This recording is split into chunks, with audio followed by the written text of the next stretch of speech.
Hello friends, हम लोग व्यापम के प्रीवियस ईयर मैथ्स या फिर एप्टीट्यूड के क्वेश्चन सॉल्व कर रहे हैं और इसी सीरीज में आज ये सेकंड वीडियो है। हम लोग पटवारी जो 2022 में इसका एग्जाम हुआ था उसके मैथ्स का क्वेश्चन सॉल्व कर रहे हैं।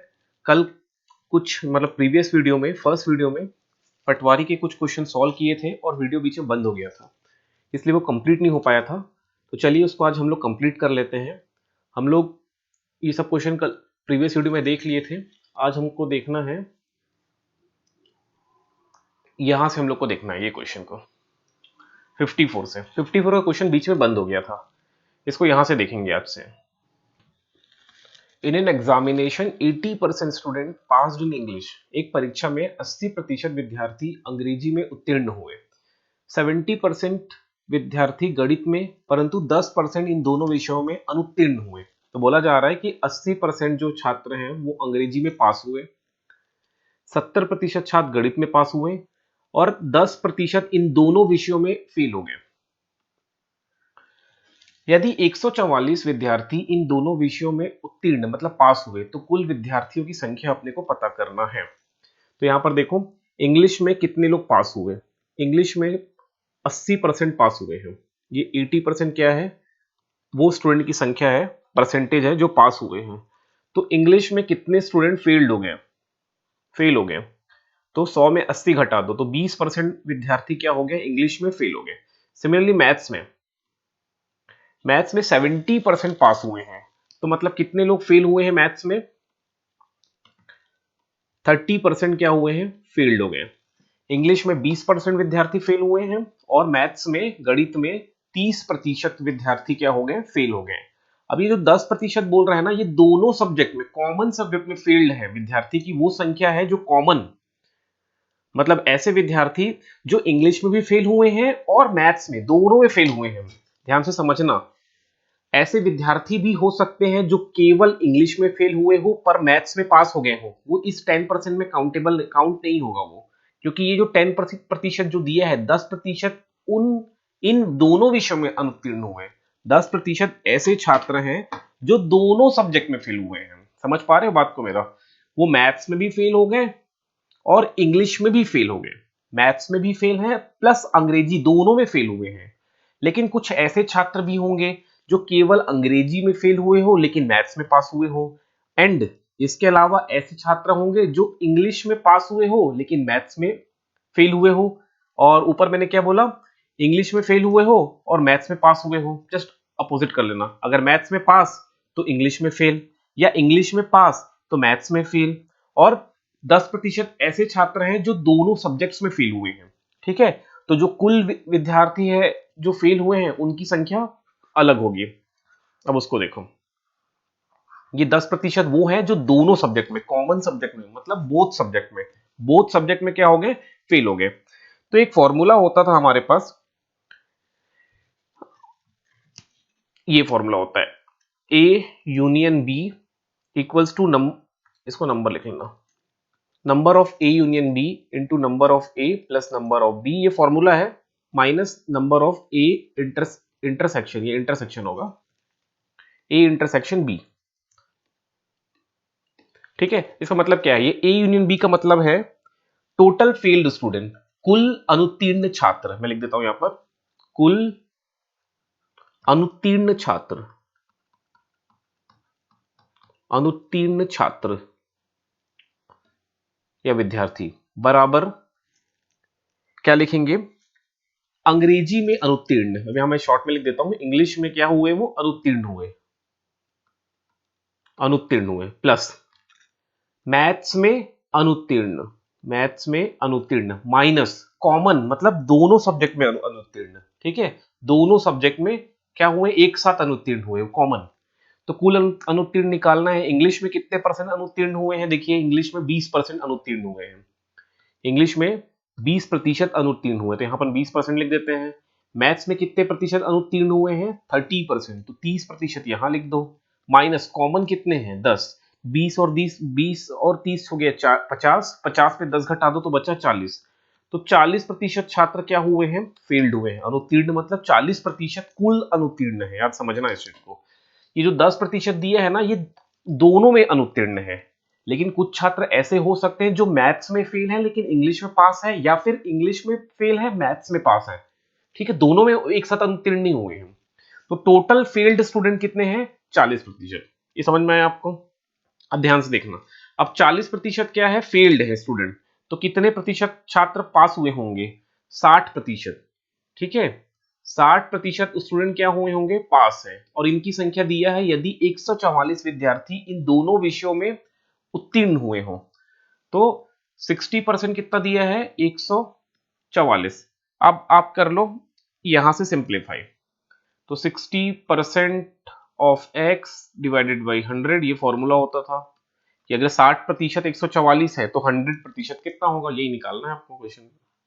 सो x इज इक्वल्स टू हो जाएगा 144 मल्टीप्लाई 10 डिवाइडेड बाय 6। इसको बस काटो तो आंसर आ जाएगा 240। तो टोटल नंबर ऑफ स्टूडेंट कितने हैं? 240। इसका आंसर हो जाएगा ऑप्शन सी। चलिए 55 नंबर का क्वेश्चन क्या बोल रहा है? यदि 1 रुपए में 5 संतरे बेचने पर किसी व्यक्ति को 20% लाभ मिलता है तो उसने 1 रुपए में कितने संतरे खरीदे थे? बहुत अच्छा क्वेश्चन है। ये बेचने पर लिखा है ना, 1 रुपए में 5 संतरे बेचता है। तो देखो, प्रॉफिट लॉस के क्वेश्चन में दो चीजें आपको याद रखनी होती है। एक होता है CP, cost price. Cost price मतलब क्रय मूल्य, क्रय मूल्य कितना है। और एक होता है एसपी, एसपी को हम लोग बोलते हैं विक्रय मूल्य, इसको बोलते हैं विक्रय। और ये क्या है? क्रय, कितने में खरीदा और कितने में बेचा। एसपी क्या है? विक्रय। और एक होगा प्रॉफिट परसेंट, और एक होगा प्रॉफिट, क्योंकि ये प्रॉफिट का क्वेश्चन है। सिमिलरली लॉस, अगर लॉस वाला क्वेश्चन होता तो लॉस परसेंट भी होता और लॉस भी होता। तो यहां पर अपने को CP, SP, profit percent and profit पे ही बात करना है।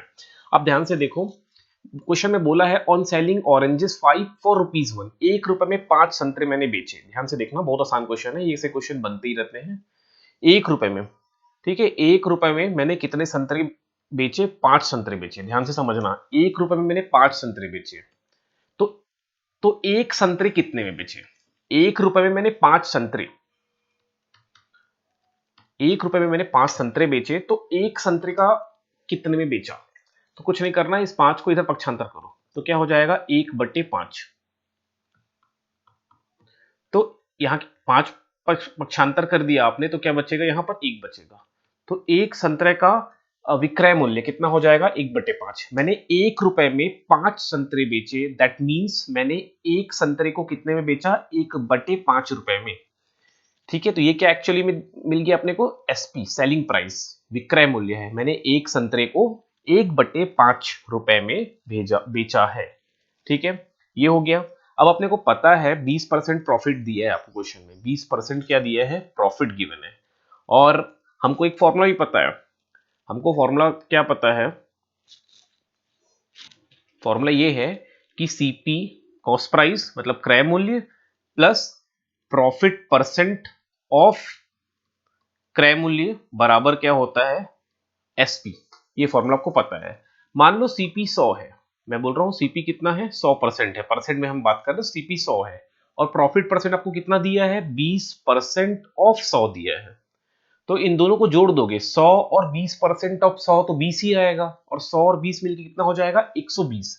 मतलब ये समझ में आ गया कि 120 जो परसेंट है वो बराबर है, 120% जो बराबर है 1/5 की। 1/5 क्या है? एसपी है ना। यहाँ पर समझ में नहीं आया होगा तो मैं थोड़ा करके दिखा देता हूँ। चलिए देखिए, इसको मैं करके दिखा दे रहा हूँ, अगर डाउट है तो इसको मैं सॉल्व करके दिखा दे रहा हूँ, इतना शॉर्टकट नहीं जा रहा हूँ। देखिए, देखो यहाँ पर देखो, ये क्या है? सीपी है। सीपी मतलब क्रय मूल्य में आप क्या जोड़ोगे? 20% ऑफ क्रय मूल्य। ठीक है, 20% ऑफ सीपी, ये जोड़ोगे तो क्या आ जाएगा? एसपी आ जाएगा। मान लो सीपी 100 है, मान लो सीपी क्या है? 100। फिर इसमें जोड़ोगे 20% ऑफ सीपी, तो अगर 20% ऑफ 100 निकालोगे तो आंसर कितना आएगा? 20 ही आता है। तो आप इसको 20 जोड़ दोगे, तो एसपी कितना दिया है? सेलिंग प्राइस कितना दिया है? 1/5 दिया है, तो हम यहाँ लिखेंगे 1/5। अब 100 में 20 जोड़ दो तो कितना आ गया? 120। तो 120 ही कितने के बराबर है? 1/5 के बराबर है। अब 120 5, ये परसेंटेज है ना, ध्यान समझना, ये क्या है? परसेंट है। 120% 1/5 के है तो 100% कितना होगा, ये तो निकालना है। 100% क्या है, सीपी है, ये निकालो। अगर 120% 1/5 के बराबर है तो 100% कितना होगा, तो यहाँ पे साइड में कर लेते हैं। देखो प्रैक्टिस रहेगा ना तो इतना कुछ लिखने विखने की जरूरत नहीं पड़ेगा एग्जाम में।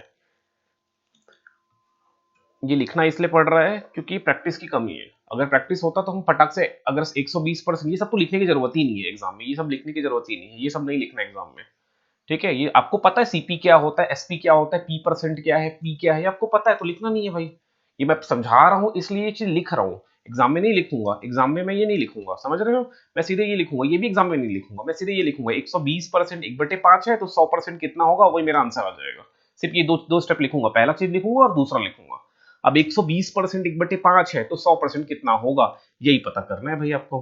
तो इसके लिए क्या करें हम लोग, इधर देखो मैं करके दिखा रहा हूँ। 120% बराबर 1/5 है तो 100% के लिए क्या करो, पहले 120 को इधर पक्षांतर कर दो, फिर 100 से गुणा कर दो। समझ में आया बात मेरा। देखो मैं करके दिखा रहा हूँ, 120 को ट्रांसपोज इधर पक्षांतर कर दोगे तो यहाँ 1% बचेगा, और यहाँ पर क्या है 1/5 गुणा 1/120। अब 100 से गुणा करो बोथ साइड, यहाँ 100 से गुणा करोगे तो यहाँ भी आपको 100 से गुणा करना पड़ेगा। ये 1 0 0 कट गया, 5 1 जा 5 2 जा, अब ये 2 से भी काट दो, 2 एकम 2 छक्का, तो 100% मतलब ये क्या है, सीपी है। कितना आ गया, 1/6, मतलब एक ऑरेंज का मूल्य कितना आ गया, 1/6, मतलब कितने में खरीदा था मैंने, 1/6 में खरीदा था।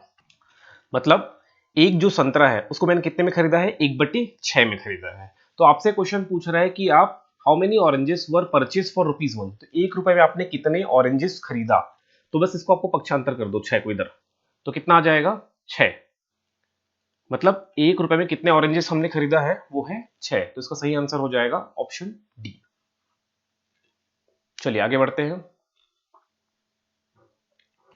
देखो थोड़ा प्रीवियस क्वेश्चन में थोड़ा समय लग गया होगा, लेकिन ये जो क्वेश्चन है 56 नंबर का प्रश्न, देखो इसमें दिया है, दिए गए चित्र में ओ ए एक रेडियस है सर्कल का जो 5 सेंटीमीटर दिया है, ए बी 8 सेंटीमीटर दिया है, और ओ डी ए बी के लंबवत भी है बोल रहा है। ओ डी ए बी के लंबवत है, ये परपेंडिकुलर है। तो सी डी कितना होगा पूछा है आपसे, सी डी का लेंथ कितना होगा यहाँ से यहाँ तक का लेंथ। ठीक है, ये बहुत आसान सा क्वेश्चन है। एक थ्योरम है क्लास 9th में, एक सर्कल का थ्योरम है जो क्लास 9 में मेंशन है, वो ये है, अगर ये केंद्र है सर्कल का, वृत्त का केंद्र है, और एक ये जीवा है, कॉर्ड है, तो किसी कॉर्ड पे अगर आप परपेंडिकुलर लंबवत एक लाइन खींचोगे परपेंडिकुलर, तो ये कॉर्ड को क्या करता है, दो हिस्से में बराबर हिस्सों में बांट देता है, मतलब ये हिस्सा बराबर ये हिस्सा हो जाता है। समझ गए। तो बस इसी से ये फॉर्मूला बन जाएगा। यहाँ पर आपको बोला है क्वेश्चन में कि राइट एंगल है, तो राइट एंगल के सामने क्या होता है, हाइपोटेनस होता है, कर्ण हो जाएगा। एक को आप बेस मान लो और एक को आप परपेंडिकुलर मान लो। परपेंडिकुलर मतलब लंब, और एक को आधार, और एक हो जाएगा कर्ण। हमने लगाया पाइथागोरस थ्योरम। तो बस और कुछ नहीं, आपको क्वेश्चन में एच दिया है, ओ ए जो है 5 है, ए बी 8 है, मतलब ये ए बी 8 है तो ये हिस्सा कितना हो जाएगा 4। ध्यान से देखो, फिगर एक बार बना देता हूं आपके लिए यहाँ पर रफ में। ये 5 दिया हुआ है, ये 4 हो जाएगा। सबसे पहले आप ये कैलकुलेट कर लो, ठीक है। तो ये आप लगा दो यहाँ पर पाइथागोरस। तो पाइथागोरस जैसे ही लगाओगे तो 5 की घात 2 बराबर 4 की घात 2 धन ये जो टॉपिक, ये जो है बेस का स्क्वायर या परपेंडिकुलर का स्क्वायर जो भी है वो, तो 5 का स्क्वायर हो जाएगा 25, माइनस 4 का स्क्वायर हो जाएगा 16, और ये पी स्क्वायर ट्रांसपोज कर दोगे तो अंडर रूट चले जाएगा। तो 25 में 16 गया, आ जाएगा 9, 9 का अंडर रूट होता है 3, मतलब ये वाला जो हिस्सा है, ये वाला जो हिस्सा है वो हो जाएगा 3 सेंटीमीटर। समझ में आया, यहाँ से यहाँ तक का जो हिस्सा है वो हो जाएगा 3 सेंटीमीटर। लेकिन आपसे पूछा जा रहा है सी डी की वैल्यू, इसकी वैल्यू पूछा जा रहा है। तो ये तो क्या है, यहाँ से यहाँ तक होगा रेडियस, रेडियस दिया है 5, तो 5 में 3 घटा दो तो ये वाला हिस्सा हो जाएगा 2, तो इसका आंसर है 2। ठीक है, इसको पेन कॉपी भी यूज करने की जरूरत नहीं है, जिसको ज्योमेट्री आता है एक बार शॉर्ट में देख लो, बिना पेन कॉपी यूज करे कैसे इसको आप बनाओगे। देखो ये फिगर दिख रहा है, अब देखो ओ ए दिया है 5 सेंटीमीटर, ओ ए दिया है 5 सेंटीमीटर, ए सी दिया है 4 सेंटीमीटर टोटल, क्योंकि ए बी 8 है, ए बी 8 सेंटीमीटर है, तो ए सी हो जाएगा 4 सेंटीमीटर, ए सी है 4, ओ ए इज गिवन टू यू 5। तो OC निकल जाएगा by using Pythagoras theorem 3 centimetre. OC कितना आ गया 3 सेंटीमीटर। तो यहां मैं लिख देता हूं OC कितना है, OC जो है वो आ गया बाय यूजिंग पाइथागोरस 3 सेंटीमीटर। ठीक, अब टोटल OD यहां से यहां तक OD is given to you 5 centimetre.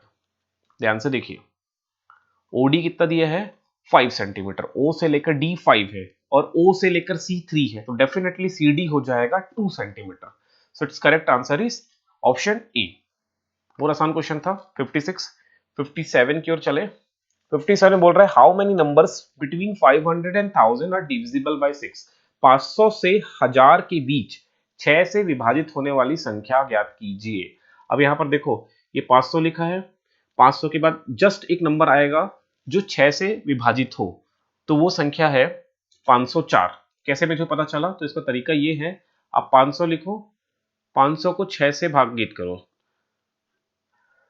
तो करो भाग 6 एकम 6, 6 अट्ठे कितना होता है 48, तो 2 आ जाएगा।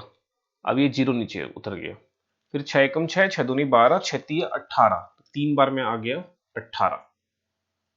अब 20 में 18 घटा दो तो कितना आ रहा है 2 आ गया। अब देखो आप कुछ नहीं करना है, ये 2 को 6 से आपको घटाना है, तो 6 में 2 गया, कितना बचेगा 4।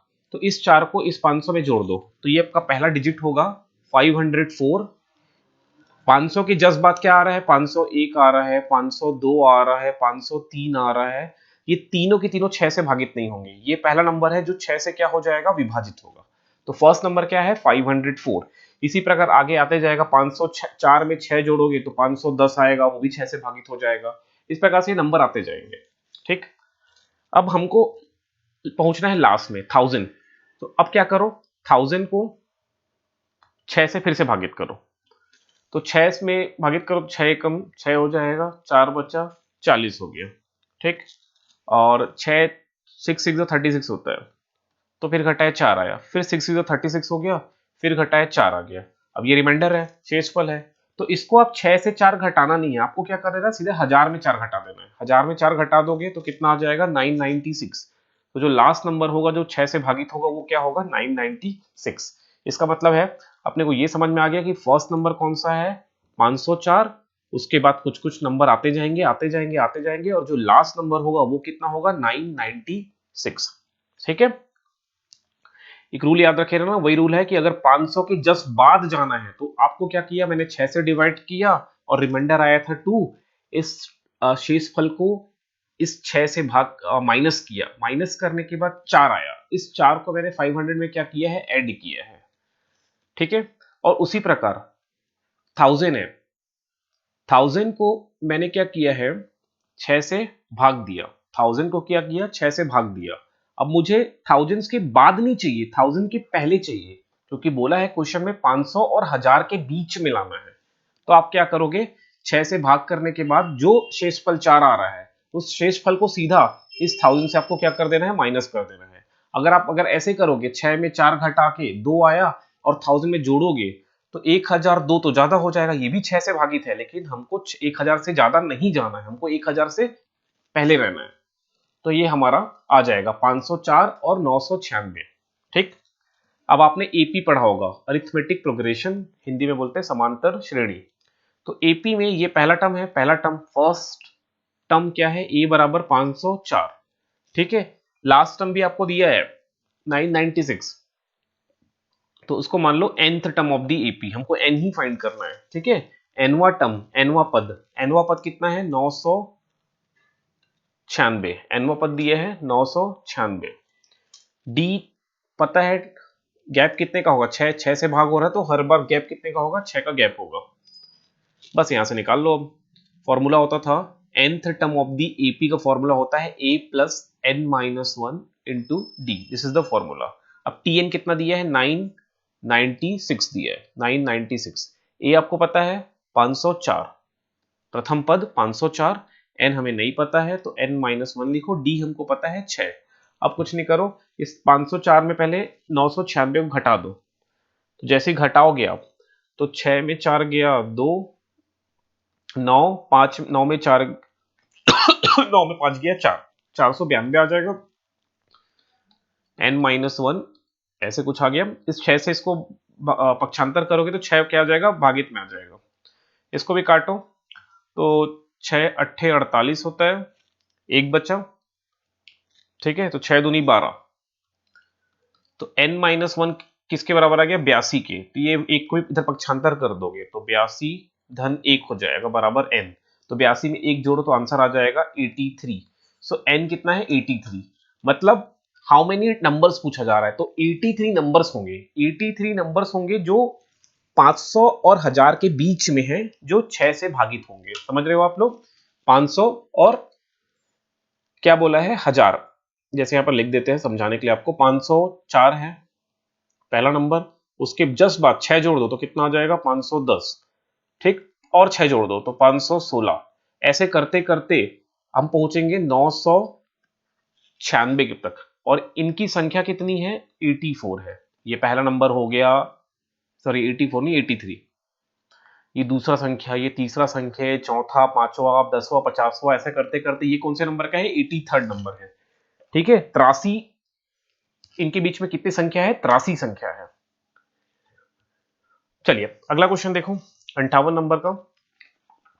इस क्वेश्चन में क्या बोला जा रहा है, if sum of money at simple interest double in 6 year then how many years it will become 4 times. यदि कोई धनराशि साधारण ब्याज की दर से 6 वर्ष में दुगुना हो जाएगा। मतलब आपको पहला दो केसेस दिया है, केस वन मान लो प्रिंसिपल को क्या बोलते हैं आप लोग, वही धनराशि।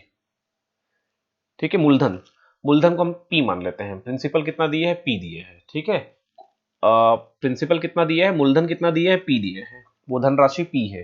साधारण ब्याज की दर से 6 वर्षों में, ठीक है, टाइम आपको दिया है 6 ईयर्स में दुगना हो जाता है। मतलब अमाउंट मतलब क्या होता है, मिश्रधन क्या दिया है, दुगना हो जा रहा है। ठीक है, समझो इस चीज को। धनराशि कितना है, पी, 6 साल बाद ये क्या हो गया, दुगना हो गया। तो अमाउंट कितना हो गया, मिश्रधन कितना हो गया, 2p हो गया। p धनराशि है, p का डबल क्या होगा, 2p होगा। ठीक है, यहां तक समझ रहे हो आप लोग। ये बहुत आसान क्वेश्चन है, देखो। अब देखो, प्रिंसिपल p है, टाइम 6 वर्ष दिया है, अमाउंट 2p हो जाएगा। तो एसआई का फॉर्मूला क्या होता है, अमाउंट माइनस p। तो अमाउंट कितना है, 2p minus p। 2p minus p करोगे तो कितना आ जाएगा, p। मतलब एसआई कितना है, p। अब फॉर्मूला पुटअप करो। सिंपल इंटरेस्ट का फॉर्मूला क्या होता था, मूलधन गुणा दर गुणा समय बटे 100। एसआई कितना दिया है, p। मूलधन की जगह p ही रखो, r हमको नहीं पता है, टाइम की जगह 6 रखो बटे 100। ये p और p कट गया। ठीक, ये 100 को इधर पक्षांतर कर दो और 6 को नीचे पक्षांतर करो, तो r बराबर आ जाएगा 100 बटे 6%। ये रेट ऑफ इंटरेस्ट आ गया।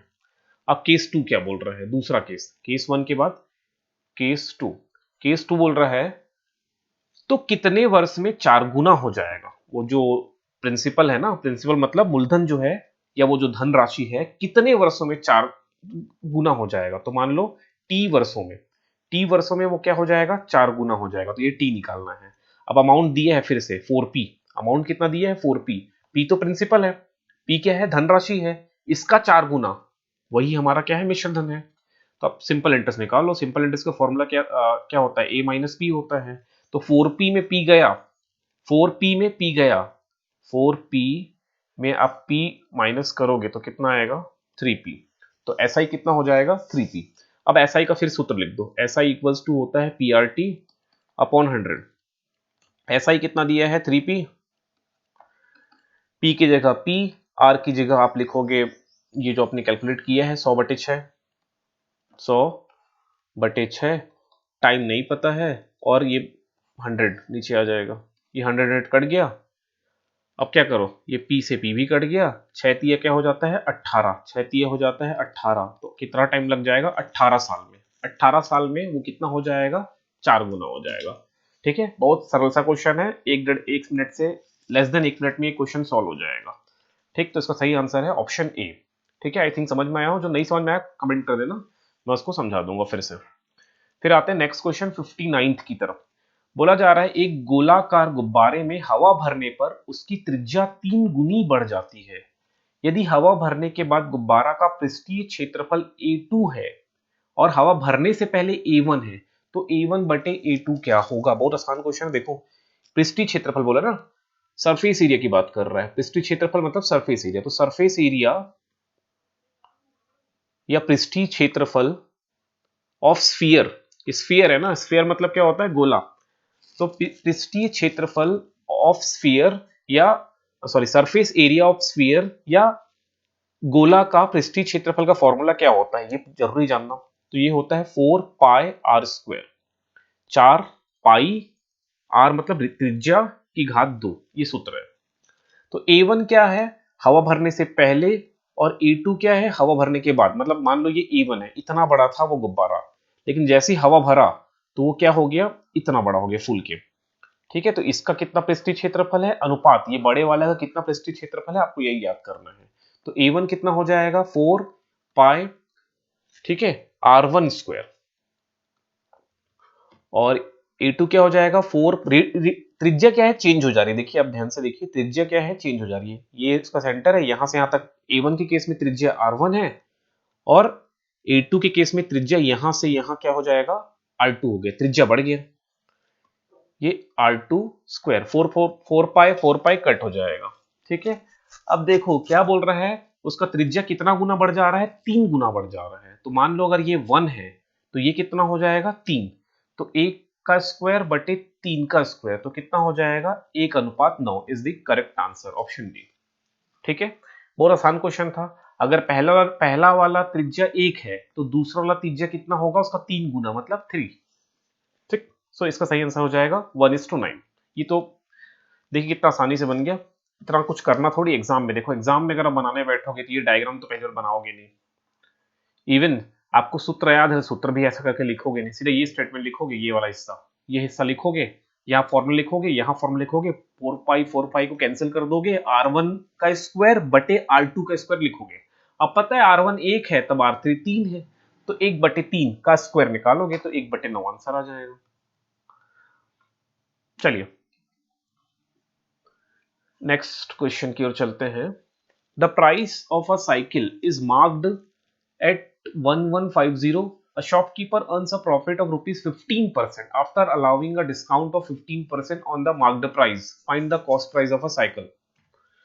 हिंदी में पढ़ लेते हैं एक बार। एक साइकिल की कीमत 1150 रुपए अंकित की गई है। अंकित मूल्य को अपन क्या बोलते हैं? मार्केट प्राइस, एमपी, या मार्क्ड प्राइस। एमपी दिया है 1150। देखो ध्यान से समझना, एमपी क्या होता है, सीएसपी क्या होता है, और सीपी क्या होता है, दो चीज को समझो। जैसे आप मॉल में कपड़ा लेने गए या किसी शॉप में कपड़ा लेने गए, तो कपड़ा लेने गए तो एक प्राइस टैग होता है, उस प्राइस टैग में ऐसा लिखा हुआ है 1000 रुपए, तो ये क्या है? मार्क्ड प्राइस है। ठीक है, अब नीचे लिखा है 10% ऑफ, तो 10% ऑफ का मतलब इसमें 100 रुपए कम हो जाएगा। तो आप कितने में इसको खरीद के ला रहे हो? सीपी जितने में आपने, या सेलिंग प्राइस, उसका सेलिंग प्राइस कितना हो जाएगा, दुकान वाला कितने में बेच रहा है, तो 900 में वो क्या कर रहा है? उस चीज को बेच रहा है, तो एसपी हो जाएगा 900। ठीक है, दुकान वाला कितने में बेच रहा है, कितने में बेच रहा है, तो ये विक्रय मूल्य।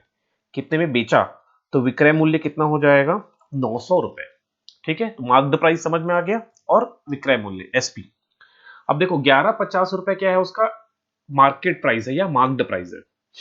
A shopkeeper earns a profit of 15% after allowing a discount 15%। अब वो दुकान वाला क्या कर रहा है? 15% का क्या कर रहा है? डिस्काउंट दे रहा है। जैसे हमने देखा ना कि वो 1000 रुपए मार्क्ड प्राइस था, एमपी था, उसमें वो 10% क्या कर रहा है? डिस्काउंट दे रहा है, तो यही वो डिस्काउंट है। ठीक, 15% क्या दे रहा है? छूट दे रहा है। 15% छूट देने के बाद भी वो 15% का लाभ कमाएगा। ध्यान से यहाँ पे कंफ्यूज मत होना, दो 15% में।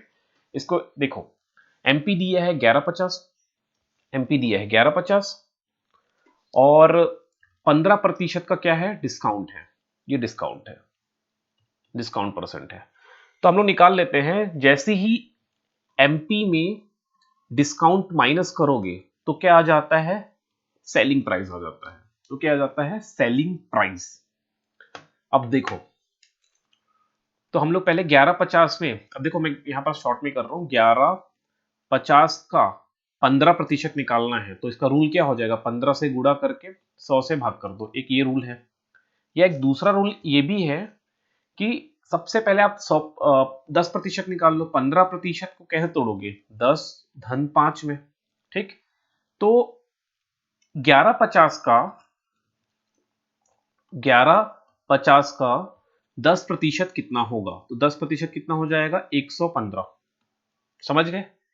अब 10 को 2 से भाग करोगे तो आ जाएगा 5%। इसको 2 से भाग कर दो तो हो जाएगा 2 पंचे 10 और 2 पंचे 10 हो गया, 2 सत्ते 14 हो गया और 0.5 मतलब कितना आ गया? 57। 5% कितना हो गया? 57। और 10 और 5 को जोड़ दोगे तो आता है 15। इसको भी जोड़ दो, 115 में 57 जोड़ दो तो 7 3 10 2 12 हो जाएगा। कैरी 1, 5 1 6 और 1 7 हो गया और 1 तो 172.5 हो जाएगा 15%। समझ में आया? आप इसको लॉन्ग कट मेथड से भी सॉल्व कर सकते थे। ये जो मेथड है आपका 1150 गुणा 15/100, ठीक है। हो सकता है इस क्वेश्चन के लिए ये जो मेथड है आसानी से आ जाए देन दिस मेथड, ठीक है। लेकिन इन जनरल अगर हम लोग जनरलाइज रूप में देखोगे तो ये जो मेथड है ना, ये जो मेथड है कैलकुलेशन करने का, ये टाइम आपका सेव करेगा और ये इजी पड़ेगा, ठीक है। इनिशियली ये थोड़ा टफ लगेगा, इनिशियली ये थोड़ा टफ होगा, लेकिन आप आफ्टर प्रैक्टिस, जैसे आप प्रैक्टिस करोगे बहुत सारे प्रॉब्लम्स के साथ, तो ये मेथड आपको इजी पड़ेगा और टाइम सेविंग है, ठीक है। जनरली हम इसी मेथड को क्या करते हैं? अडॉप्ट करते हैं। सो अभी आपको थोड़ा टफ लग सकता है लेकिन आगे यही मेथड आसान हो जाएगा। तो कितना आ गया? 172.5 आ गया, ठीक है। तो मतलब डिस्काउंट कितना आ गया? 172.5। तो 1150 में क्या घटा दो? 172.5, ये डिस्काउंट है, ये घटा दो। तो घटाओगे तो आंसर आ जाएगा 977.5 आ जाएगा। ये एसपी है, ठीक है, ये एसपी है। अब बोला जा रहा है कि दुकान वाला जो है 15% का लाभ भी कमा रहा है। तो सीपी में जैसे ही 15% जोड़ोगे तो कितना आ जाएगा? 115 आ जाएगा।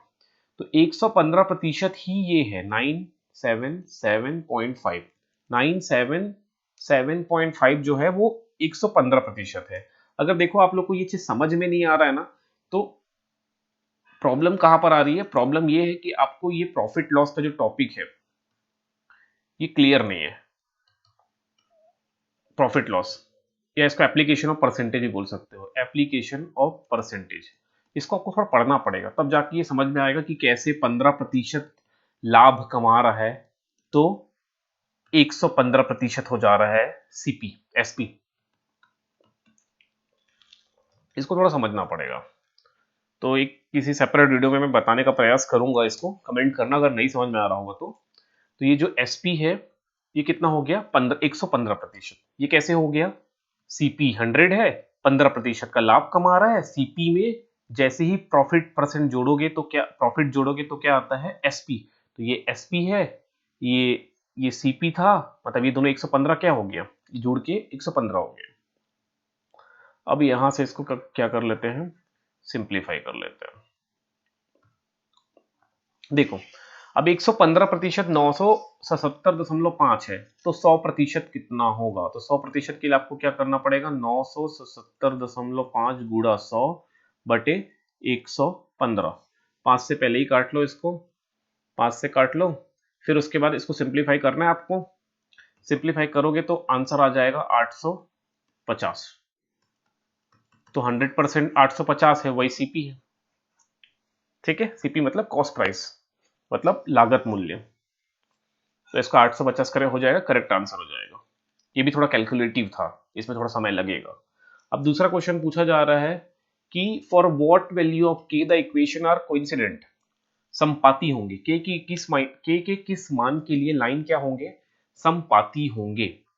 तो कोइंसिडेंट का फॉर्मूला होता है एक, ये लीनियर इक्वेशन विद 2 वेरिएबल का क्वेश्चन है।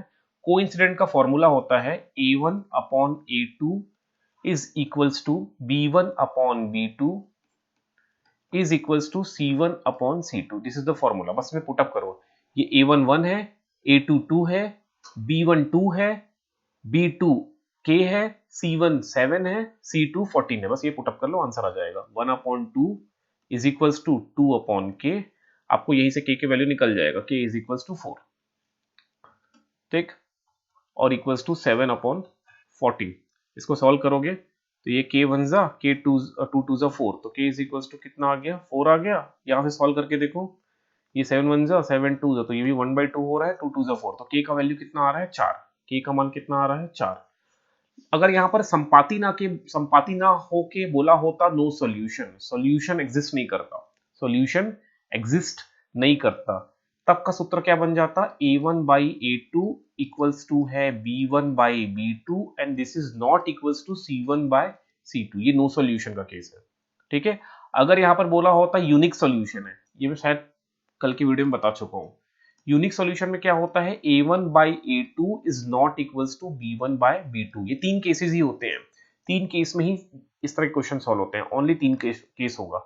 ये पहला केस है यदि क्या बोल रहा है, कोइंसिडेंट बोल रहा है, इनफाइनाइट मेनी सॉल्यूशन, इसको एक और नाम क्या है, इनफाइनाइट मेनी सॉल्यूशन। और एक होता है नो सॉल्यूशन, नो सॉल्यूशन का क्या केस बनता है, ये वाला a1 by a2 equals to b1 by b2 but not equals to c1 by c2। और यूनिक सॉल्यूशन का केस क्या बनता है, a1 by a2 which is not equal to b1 by b2। So ये क्या हो जाएगा, सॉल्यूशंस। आगे बढ़ते हैं, arrange these order starting with least. ठीक है, सबसे कम से शुरू करके आपको क्या करना है, बढ़ते क्रम में जमाना है। ये सबसे सिंपल क्वेश्चन है। देखो क्वेश्चन क्या है, ये दिया है, इसको सिंप्लीफाई करो फटक से। 3 का स्क्वायर क्या होता है, 3 का स्क्वायर होता है 9, 3 का स्क्वायर क्या होता है 9। अंडर रूट 100 क्या होगा, अंडर 100 होता है 10। 4 का स्क्वायर क्या होता है 16। यहां तक तो आसानी से हमने कर लिया, लेकिन रूट 80 का मान कितना होगा ये कैसे निकालें। ठीक है, अगर इसको लॉन्ग डिवीजन से निकालना चालू करोगे तो 1 से 1.5 मिनट ले लेगा, तो हम लोग इसको दिमाग से सॉल्व करते हैं। रूट 81 से जस्ट बड़ा नंबर कौन होगा, रूट 81। 80 से जस्ट बड़ा नंबर कौन होगा, रूट 81, और इसका मान होता है 9, तो डेफिनेटली ये 9 से छोटा होगा, डेफिनेटली ये क्या होगा, 9 से छोटा। तो 9 से छोटा मतलब यहाँ कहीं पर होगा रूट 81, तो इसका सही क्या हो जाएगा, रूट 81 पहले आएगा, फिर 3 का स्क्वायर आएगा, फिर अंडर रूट 100 आएगा, फिर 4 स्क्वायर आएगा। ये इसका क्या हो जाएगा, सीक्वेंस। ठीक है, अब देख लो कहां पर है, ऑप्शन ए ही दिख रहा है अपने को, तो this is the correct option. समझ गए कैसे सॉल्व किया मैंने, समझ में आया। ये जो रूट 80 है ना, ये रूट 80 को मैंने कंपेयर कर लिया 81 से, और 81 का मतलब क्या होता है 9, तो ये 9 से छोटा है भाई, ये 9 से छोटा है, 9 से छोटा मतलब ये होगा आपका ऑप्शन। 63 देखो, 63 क्या बोल रहा है, सॉल्व करने बोल रहा है। ठीक है, ऐसा क्वेश्चन 5वीं 6वीं के बुक में छपा हुआ है। इसमें अपन बॉडमास एक रूल है, बॉडमास क्या बोलते हैं, मतलब ब्रैकेट सॉल्व करो, फिर ऑफ सॉल्व करो, फिर डिवीजन सॉल्व करो, फिर मल्टीप्लिकेशन सॉल्व करो, उसके बाद एडिशन एंड देन लास्ट में सब्ट्रैक्शन सॉल्व करो। ठीक है, बॉडमास, ये रूल को आप फॉलो कर लो। तो पहले ये ब्रैकेट वाला पोर्शन इसको सॉल्व कर लो, तो ये हो जाएगा 9/4 हो जाएगा, है ना। इसको सॉल्व करना बहुत सरल क्वेश्चन है, इसको मैं क्या करूँ, फिर बच्चा ये क्या मेरे लिए, बच्चों वाला क्वेश्चन है, मैं फिर भी कर देता हूँ।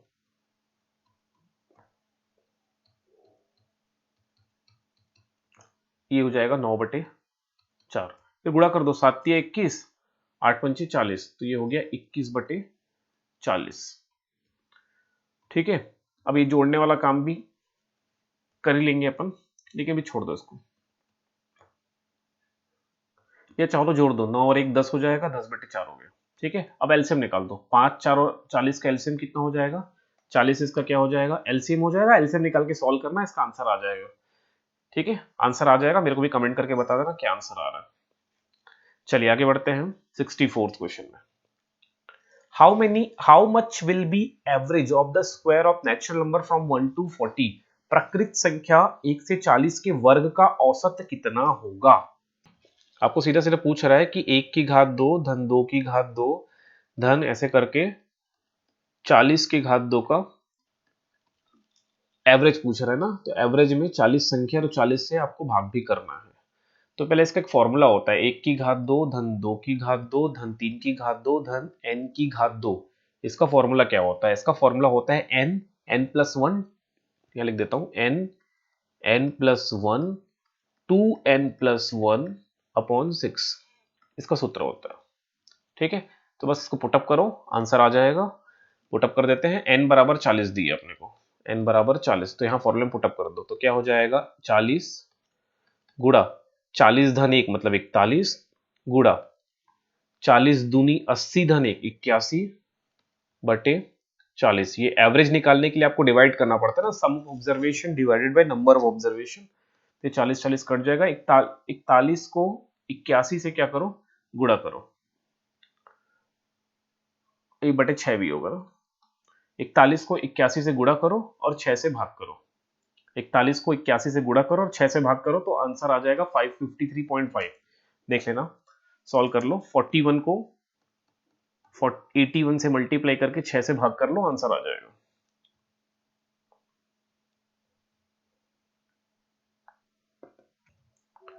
चलिए देखिए अगले क्वेश्चन की करते हैं। किन्हीं दो संख्याओं के योग का वर्ग उनके गुणनफल के 4 गुने के बराबर है, तो संख्याओं का अनुपात ज्ञात कीजिए। क्वेश्चन में बोल रहा है, if the squares of the sum of two numbers is equals to 4 times of their product, then the ratio of this number is. देखिए ये भी आसान है। किन्हीं दो संख्याओं के योग का वर्ग बोला है, तो दो संख्या मान लो x है और एक y है, इनके योग का वर्ग बोल रहा है, ठीक है। सम ऑफ स्क्वायर बोल रहा है, सम ऑफ टू नंबर का स्क्वायर बोल रहा है। इनके योग का वर्ग उनके गुणनफल के 4 गुना के बराबर है, उनके गुणनफल के 4 गुना के बराबर है, ठीक है। ये यहां तक क्वेश्चन में बोला है, तो संख्याओं का अनुपात आपको पूछ रहा है। तो लगा दो a धन b की पूरी घात 2 का सूत्र लगा दो।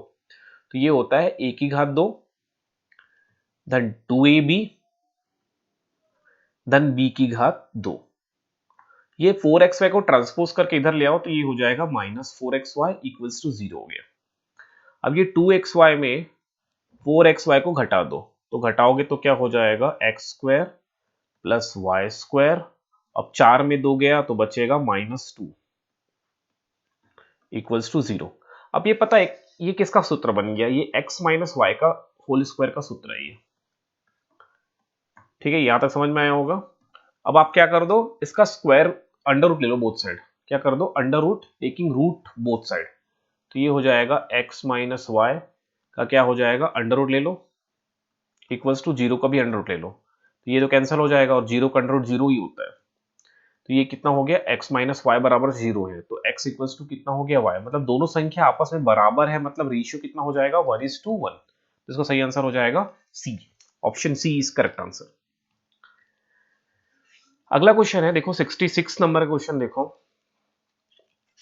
बोल रहा है p की घात 3 की घात 2 गुणा p की घात 4 बटा p की घात 9 बराबर p की घात r। बहुत आसान क्वेश्चन है, सिंपल सा क्वेश्चन है, कुछ नहीं करना है इसमें।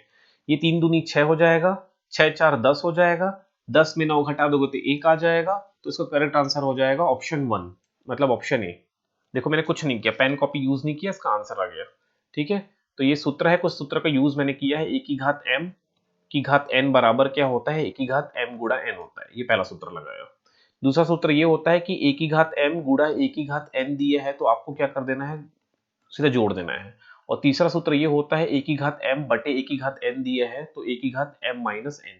ये 3 सूत्र यूज हुआ, 1 2 और 3, ये 3 सूत्र को मैंने यूज किया, सूत्र को यूज किया और आंसर आ गया। तो देखो ये मल्टीप्लाई कर दो तो p की घात क्या हो जाएगा, 6 हो गया, गुणा p की घात 4 है बटे p की घात 9 है, p की घात 9 है। 6 4 मल्टीप्लाई में जुड़ जाएगा तो क्या हो जाएगा, 10 हो जाएगा। तो p की घात 10 बटे p की घात 9।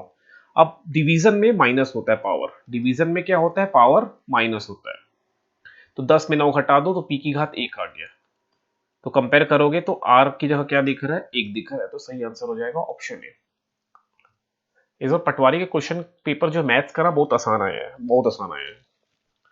67 देखो, 67 में क्या बोला जा रहा है, if the radius of cylinder is double and the height remains constant, मतलब same, then the volume will be. यदि एक बेलन की त्रिज्या दुगनी कर दी जाए और ऊंचाई समान रहे तो उसका आयतन कितना होगा, ये प्रश्न है, ठीक है। सो देखो हम लोग क्या चेंज कर रहे हैं, if the radius of cylinder is double, radius को आप डबल कर रहे हो, पहले रेडियस r था, अब बाद में रेडियस कितना हो जाएगा, 2r हो जाएगा। रेडियस आपने डबल किया, हाइट आपने सेम रखा, h का h रखा हुआ है, ठीक है। सो वॉल्यूम में क्या चेंज आएगा ये पूछा जा रहा है।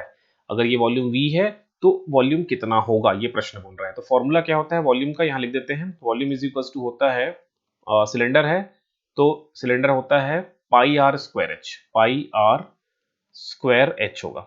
इसका वॉल्यूम क्या हो जाएगा, पाई, अब यहां पर 2r है तो 2r का स्क्वायर और इंटू एच। ठीक, हाइट तो सेम है, तो हाइट सेम है तो इसका स्क्वायर करोगे तो क्या आ जाएगा, 4r स्क्वायर एच आ जाएगा। 4 कॉमन निकाल दो तो क्या बच गया, पाई r स्क्वायर एच, और ये क्या है, v है, पहले वाले का वॉल्यूम, या v1 कर दो। सो v2 इक्वल्स टू हो गया 4 टाइम्स ऑफ v1, तो कितना आ रहा है, 4 गुना, ऑप्शन डी। ये भी इस बार पटवारी का पेपर बहुत आसान आया, बहुत आसान पेपर आया मैथ्स के। अगला क्वेश्चन देखो, the ratio of length and breadth of a rectangular plot is 8:5 respectively if the breadth is 60 meter less than the length, then what is the perimeter of the rectangular plot? Question में बोल रहा है एक आयताकार plot की लंबाई और चौड़ाई का अनुपात 8:5 दिया है, तो मान लो लंबाई और चौड़ाई का अनुपात 8:5 है, तो लंबाई को मान दो 8x, चौड़ाई को मान लो 5x। लंबाई 8x है, चौड़ाई 5x है। ध्यान से देखो, यदि चौड़ाई लंबाई से 60 मीटर कम है, क्वेश्चन में बोल रहा है कि लंबाई जो है 60 मीटर कम है चौड़ाई से, मतलब L माइनस बी दिया है 60 मीटर। L कितना पता है अपने को, 8x, B कितना पता है 5x, और ये 60 हो गया, तो 8 में 5 गया 3x। 3x बराबर कितना है 60 के, तो x बराबर हो जाएगा 20, तो x 20 है, तो यहाँ 20, x का 20 से गुणा कर दो तो 8 दूनी 16, तो लंबाई कितना हो जाएगा 160 मीटर और 5 दूनी 10, तो 100 मीटर हो जाएगा चौड़ाई।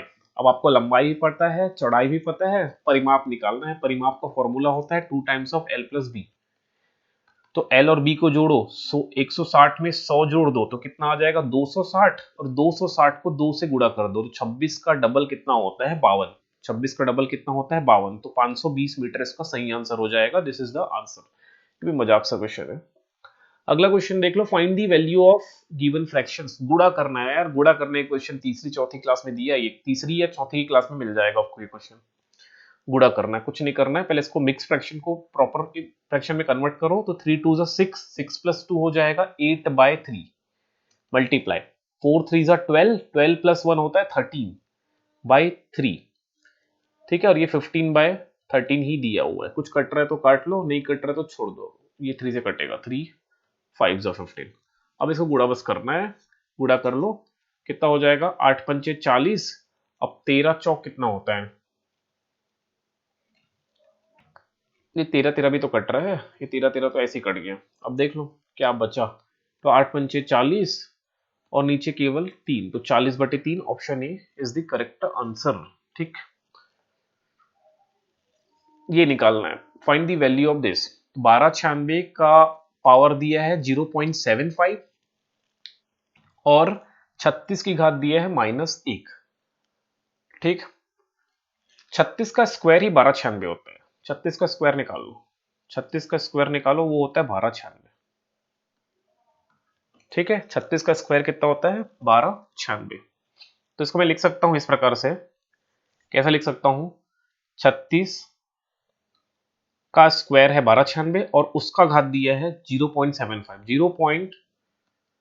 0.75 को आप लिख सकते हो 75/100, काटोगे तो 25 दिया 25 चौक 3/4 हो जाएगा, तो यहाँ पर क्या आ जाएगा 3/4, और ये 36 की घात -1 है, जब भी -1 होगा पावर तो नीचे आ जाएगा, और नीचे आके क्या हो जाएगा +1 हो जाएगा। ये सूत्र है, a की घात यदि -m दिया है so it become a to power +m, और ये न्यूमरेटर से किस में आ जाएगा, डिनोमिनेटर में आ जाएगा। तो अब क्या बचा यार, सॉल्व करो, 2 1 जा 2 2 जा, ठीक है, तो क्या हो जाएगा,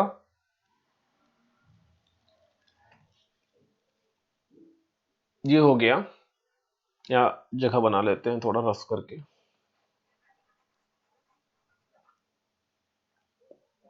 ये हो जाएगा कुछ इस प्रकार, ये 2 से काटे तो 3/2 हो गया, तो 36 की घात हो गया 3/2, और ये -1 हो जाएगा। मैंने अभी आपको सिखाया था एक फॉर्मूला, a की घात m बटे a की घात n, तो क्या हो जाता है पावर माइनस हो जाता है, डिवीजन में पावर माइनस हो जाएगा, तो यहाँ पर 3/2 है और ये 1 है, तो 3/2 में 1 घटा देना है, जैसे इसको सॉल्व करोगे 3/2 में 1 गया तो कितना बचेगा, 36 की घात 1/2, और 1/2 को हम लोग क्या बोलते हैं, अंडर रूट।